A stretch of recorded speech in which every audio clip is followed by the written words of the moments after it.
नमस्कार दोस्तों। मेरा ऐसा मानना है कि यूपीएससी प्रीलिम्स में सिर्फ अपनी पढ़ाई के दम पर, अपने ज्ञान के दम पर आप कुछ हद तक जा सकते हैं। लेकिन अगर आपको कट ऑफ पार करना है, तो आपको कॉमन सेंस भी डेवलप करना पड़ेगा। आपको बहुत सारी ट्रिक्स भी सीखनी पड़ेंगी और आपको ये भी समझना पड़ेगा कि यूपीएससी का पैटर्न कैसा है। और सही बताएँ तो मेरे मानने नहीं मानने से कोई फ़र्क नहीं पड़ता है, ऐसा ही होता है। जो लोग सिर्फ अपने ज्ञान के दम पे जाते हैं वो बार-बार फेल होते हैं। तब तक फेल होते हैं जब तक उन्हें समझ में नहीं आ जाता कि भाई तैयारी का मतलब सिर्फ किताब पढ़ना नहीं होता है। यूपीएससी आपसे ऐसी उम्मीद नहीं कर रही है कि रट के आ गए हैं और सफल हो जाएँगे। कॉमन सेंस भी एक चीज़ होती है। यूपीएससी के पैटर्न को समझना भी तैयारी का हिस्सा होता है। वही हम कर रहे हैं। इस सीरीज़ में मैं सब्जेक्ट वाइज़ आपको बता रहा हूँ कि किस विषय में कुछ ऐसे प्रश्न होते हैं जिन्हें देखकर आपको लगेगा कि आपने शायद पढ़ा नहीं है या कन्फ्यूज़ बहुत ज़्यादा हो सकते हैं, लेकिन आप फिर भी उन्हें सही कर सकते हैं। वो सारी चीज़ें हम देख रहे हैं, ठीक है? आज हम इकोनॉमी के क्वेश्चंस देखेंगे कि यहाँ पर पैटर्न कहाँ पर समझ मतलब पैटर्न की समझ कहाँ पर काम आएगी, कहाँ पर ट्रिक्स का इस्तेमाल आप कर सकते हैं, ठीक है? यहाँ देखिए, आज आपके सामने जो क्वेश्चन है, पहला क्वेश्चन, ये कथन 1 और 2 है। कभी-कभी कथन यहाँ पर लिखा जाता है, यहाँ पर कारण लिखा जाता है। बात लगभग वही है। इस तरह के क्वेश्चंस में मैंने पिछली वीडियो में भी बताया था कि कमाल की बात ये होती है कि अगर आप जान गए कि कोई एक कथन गलत है, तो आप कुछ ही सेकंड्स में उत्तर तक पहुँच जाते हैं। बाकी अगर दोनों कथन सही हैं, व्याख्या सही है, तो उसमें तो आपको पढ़ के ही समझ में आता है। लेकिन किसी भी तरीके से जान गए कि ये गलत हो सकता है या है, तब आपके लिए और आसान हो जाता है। फिलहाल इसमें यही मामला है। मैंने अब तक कम से कम 5-6 बार आपको याद दिलाया होगा। 5-6 बार का मतलब 5-6 क्वेश्चंस में नहीं, क्वेश्चन तो बहुत ज़्यादा है। ऐसे ही जनरली याद दिलाया हो कि जब यूपीएससी कोई आंकड़ा देती है ना, अक्सर गलत देती है। कुछ ओवर स्मार्ट लोगों को मौका देती है कि भैया आप बैठिए और अपने स्मरण शक्ति को वापस लेकर आइए, याद करने की कोशिश करिए। और वो बैठ के याद करते हैं कि 3% है कि 5% है कि पढ़ा है कि नहीं पढ़ा है। और कुछ लोगों को डराने के लिए, जिन्होंने नहीं पढ़ा है, उन्हें हवा ही नहीं लगेगा कि यार ये कहाँ से पूछ लिया। कुछ स्मार्ट लोगों को, जिनके अंदर कॉमन सेंस है, उन्हें मौका देती है कि आप इन इन दोनों मूर्खों से आगे निकल सकते हैं, ठीक है? जो लोग पढ़ के गए हैं, कायदे से देखा जाए तो मूर्ख नहीं है, लेकिन यहाँ पर बैठ के सोचते रहना, डाउट है, वहाँ पे 2-3 मिनट तक विचार करते रहना निश्चित रूप से मूर्खता है। नहीं समझ में आ रहा, आगे बढ़िए।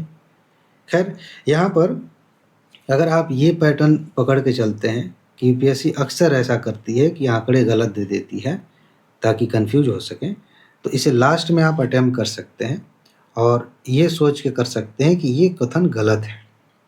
और जैसे ही आपने माना कि ये कथन गलत हो सकता है कि 3% से ज़्यादा हो सकता है इससे कम हो, ठीक है? तो अगर ये गलत है तो क्या होगा? ये वाला ऑप्शन तो नहीं हो सकता जिसमें लिखा है कि ये दोनों सही हैं, व्याख्या की जा रही है। ये भी नहीं हो सकता कि दोनों सही हैं, व्याख्या सही नहीं है। अच्छा, ये लिखा है कि कथन 1 सही है, ये भी नहीं हो सकता। बच गया डी, हो गया। बस इतनी सी बात थी। अच्छा, एक क्वेश्चन और देखिए, मज़ेदार है। योजनाओं पे क्वेश्चंस पूछे जाते हैं। एक क्वेश्चन शायद मैंने लिया नहीं है, कई सारे प्रश्न इकोनॉमी में आते हैं। अभी मैं याद आ गया तो बता दे रहा हूँ। वहाँ पर ना जो बजट वगैरह होता है, जो पैसे की बात होती है, अक्सर यूपीएससी ने 2-3 बार क्वेश्चंस पूछे हैं और लगभग हर बार गलत ही वहाँ पे आंकड़ा दिया है। तो वो चीज़ ध्यान रखिएगा। फिलहाल ये जो योजना है, आम आदमी बीमा योजना, इसके बारे में विचार करिए। 2 कथन दिए गए हैं, ज़्यादा नहीं पता है हमें। लेकिन इसमें एक क्वेश्चन और भी दिखाऊँगा आगे, 1 या 2 क्वेश्चन और भी हैं। जहाँ भी, ध्यान दीजिए, मैं पूरी ज़िम्मेदारी से कह रहा हूँ, जहाँ भी यूपीएससी आपको एज बताती है किसी व्यक्ति की किसी योजना में शामिल होने के लिए या कुछ भी ऐसा, अक्सर आज तक का रिकॉर्ड है कि यूपीएससी ने गलत आंकड़ा लिखा है। उठा के देखिए पीवाईक्यू, कहीं भी आपको यूपीएससी ने एज मेंशन किया हो और सही मिल जाए तो कमेंट में आके बताइए कि सर इस साल वाले क्वेश्चन में ना यूपीएससी ने एज लिखा था लेकिन वो सही था।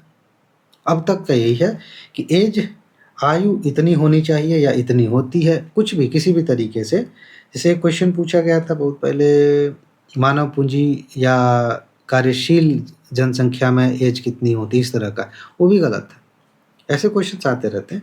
तो ये दूसरा गलत है, और दूसरा गलत है इसका मतलब ये है कि ये नहीं होगा, ये नहीं होगा। अब दो ऑप्शंस बच गए। थोड़ा बहुत आपने अगर योजना पढ़ी है तो आप इन दोनों में गेस कर सकते हैं। ऐसे क्वेश्चंस को छोड़ना नहीं चाहिए, ठीक है। तो यहाँ पर ये ट्रिक, ये वाली बात याद दिलानी थी, मैंने कई बार कही है। इन दोनों में आप चूज़ कर सकते हैं कि इस पर थोड़ा दिमाग लगाएंगे, समझ में आ जाएगा कि ये वाला सही है तो ठीक है, नहीं तो आप 50-50 में फिर भी हैं, आपके सही होने की संभावना ज़्यादा है। अच्छा, इसके बाद अगला क्वेश्चन, आप अपनी तरफ से एक बार क्वेश्चन को पढ़िए और गेस करने की कोशिश करिए कि क्या हो सकता है यहाँ पर। बहुत कॉमन सी चीज़ है, अब तक मैंने कई बार बताया है। पहली बात यह है कि योजना पे क्वेश्चन पूछा गया, ठीक है, अच्छी बात है, लेकिन यहाँ पर एक शब्द लिखा है, केवल एक ही व्यक्ति इस योजना में शामिल हो सकता है परिवार का। इस तरह से भी कथन बनाए जाते हैं। कई सारी योजनाएं हैं अभी ऐसा कि जिसमें एक ही व्यक्ति शामिल हो सकता है, ठीक है, लेकिन यहाँ पर ये केवल लिख के इसको एक्सट्रीम बनाया गया है और ये कथन गलत है। जब इसको आप गलत मान लेंगे, दूसरा जब गलत है तो ये भी नहीं होगा, ये भी नहीं होगा। इन दोनों में आप शामिल हो जाइए, किसी एक को देख लीजिए। अब यहाँ आपको दिमाग लगाना पड़ेगा, हर जगह ट्रिक नहीं काम आएगी, कहीं पर आपको, वही तो बात है ना, प्रीलिम्स हर चीज़ का मिक्सचर है। ना तो सिर्फ ज्ञान काम आएगा, ना सिर्फ ट्रिक्स काम आएगी, ना सिर्फ पैटर्न काम आएगा। जब आप सब कुछ कर लेंगे, ये सब एक साथ मिक्स करेंगे, तब आप समझ पाएंगे कि हाँ, आप प्रीलिम्स आप निकाल सकते हैं। तो कुछ पढ़ा हुआ है वो आप यहाँ अप्लाई करेंगे, समझ में आ जाएगा। और वैसे भी इसमें मैंने पिछली वीडियो में बताया था कि जब भी आप ऐसे फंस जाएं कि इस तरह से समझ में आ रहा है कि एक सही है, रुकिए मैंने बताया था, याद दिला देता हूँ। मान लीजिए इसमें और इसमें कन्फ्यूजन है और ये ऑप्शंस आपके सामने हैं। एक बात साफ साफ दिख रही है कि हर हालत में एक सही है, तो क्या इस पर बैठकर विचार करने का कोई मतलब है? नहीं है, सोचना ही नहीं है। सिर्फ एक कथन पे विचार करना, सिर्फ इस पे विचार करना है कि ये सही है कि नहीं। और इस पे ध्यान से देखेंगे कि पेंशन योजना है, और पेंशन योजना क्या है, मृत्यु के पश्चात जीवन साथी को आजीवन पेंशन की समान राशि गारंटीत रहती है। ये आपको बस सोचना है। नॉर्मली एक बात आप जानते हैं कि पेंशन में हमेशा हर तरह की पेंशन स्कीम में ये सुविधा होती है कि एक व्यक्ति जिसको पेंशन मिल रही थी, उसके मृत्यु के बाद उसके पार्टनर को पेंशन मिलती है। कई बार ऐसा होता है कि 60% मिलने लगेगा, 50% मिलने लगेगा, लेकिन मिलेगा ज़रूर। यहाँ पे कहा जा रहा है कि समान राशि मिलेगी। तो योजना अगर आपने पढ़ी है तो आपको समझ में आएगा, ठीक है। तो अगर ये आप जान जाते हैं कि सही है तो आप इस पर टिक लगाएंगे, वरना एक तो सही है ही है, इस पे नहीं, इस पे विचार ही नहीं करना पहले वाले पे। चलिए इसके बाद आगे बढ़ते हैं। अगला क्वेश्चन देखिए, इकोनॉमी का ही है। राष्ट्रीय पेंशन प्रणाली एनपीएस के बारे में क्वेश्चन पूछा गया है और कहा जा रहा है कि इसमें कौन सम्मिलित हो सकता है। आपको क्या लगता है यहाँ पर कौन सी ट्रिक काम आएगी? थोड़ा इसको पढ़िए। केवल निवासी भारतीय नागरिक, कुछ समझ में आ रहा है? केवल 21 से 55 तक की आयु के व्यक्ति, राज्य सरकारों के सभी कर्मचारी जो संबंधित राज्य सरकारों द्वारा अधिसूचना जारी किए जाने की तारीख के पश्चात सेवा में आए हैं, सशस्त्र बलों समेत केंद्र सरकार के सभी कर्मचारी जो 1 अप्रैल 2004 को या उसके बाद सेवा में आए थे। ध्यान रखिएगा, ये वाला, ये सशस्त्र बलों के लिए अलग से मेंशन किया गया था। तो खैर, इन दोनों को तो आप दो चीज़ों के आधार पर कैंसिल कर सकते हैं, क्योंकि यहाँ पर साफ साफ लिखा है कि इसमें सम्मिलित हो सकते हैं, और जिस तरह से फॉर्मेट बनाया गया उसमें एक ही ऑप्शन चुनने की आज़ादी है, एक से ज़्यादा नहीं चुन सकते, कूट नहीं बनाया गया। तब अब क्या करेंगे आप, एक चुनना है तो केवल लगा दिया गया, तो ये तो होगा नहीं। ये भी केवल भी लगाया और ये उम्र दिया, ये भी गलत है, तो ये भी नहीं होगा। ये दो बच गए। अगर आपने योजना पढ़ी है, ज्ञान है थोड़ा बहुत, आप जान जाएंगे कि पेंशन के लिए सशस्त्र बलों के लिए केंद्र सरकार का जो है थोड़ा सा अलग एक वो था, रूल था, उसको देखें। 1 अप्रैल 2004 को क्या हुआ था, पेंशन प्रणाली मैंने अभी हाल ही में पढ़ाया था, नई पेंशन स्कीम पढ़ाई थी। तो जो मतलब पेंशन्स को एक साथ किया गया ना, यूनिफाइड यूपीएस ऐसा कुछ नाम है, उसमें मैंने इसकी बात की थी। तो ये डेट आप देखिए, सही है कि गलत है, ठीक है। उसके आधार पे अगर थोड़ी सी भी कन्फ्यूजन है तो आप यहाँ जा सकते हैं कि हाँ, राज्य सरकारों के भी इसमें शामिल हो जाते हैं, वो पूरा मैंने पढ़ा है तभी हाल ही में। थोड़ा सा ज्ञान काम आएगा, थोड़ी सी ट्रिक काम आएगी, आप सही उत्तर तक पहुँच जाएंगे। इसके बाद यहाँ पर देखिए अगला क्वेश्चन, आपको क्या लगता है कि इसमें कौन सा ऑप्शन सही होगा? मेरी ट्रिक याद करिए, अभी मैंने बताया था कि यूपीएससी ने आज तक जितने जगहों पर उम्र का जिक्र किया है कि इतने वर्ष से इतने वर्ष तक, वो अक्सर गलत हुआ है, ठीक है। तो क्या यहाँ पर ये गलत है? निश्चित रूप से गलत है। प्रधानमंत्री श्रम योगी मानधन योजना के बारे में प्रवेश आयु 21 से 40 वर्ष लिखा गया है, इसको आप गलत मान लीजिए, क्योंकि आज तक नॉर्मली ऐसा हुआ है।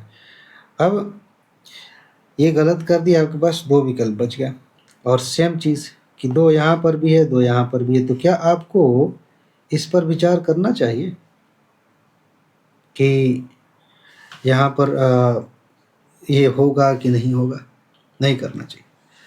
अब एक मज़ेदार बात, यही मेरी जिम्मेदारी है कि जब मैं ट्रिक्स बता रहा हूँ तो आपको वो बातें ही बताऊँ जहाँ आप फंस सकते हैं, ताकि आप मेरे अंधभक्त ना बन जाएं कि मैंने जो बता दिया बस वही फॉलो करना है, भले क्वेश्चन गलत हो जाए।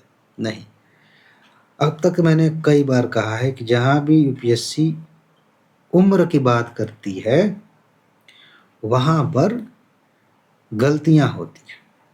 अभी अभी जस्ट हमने इसको गलत साबित किया है।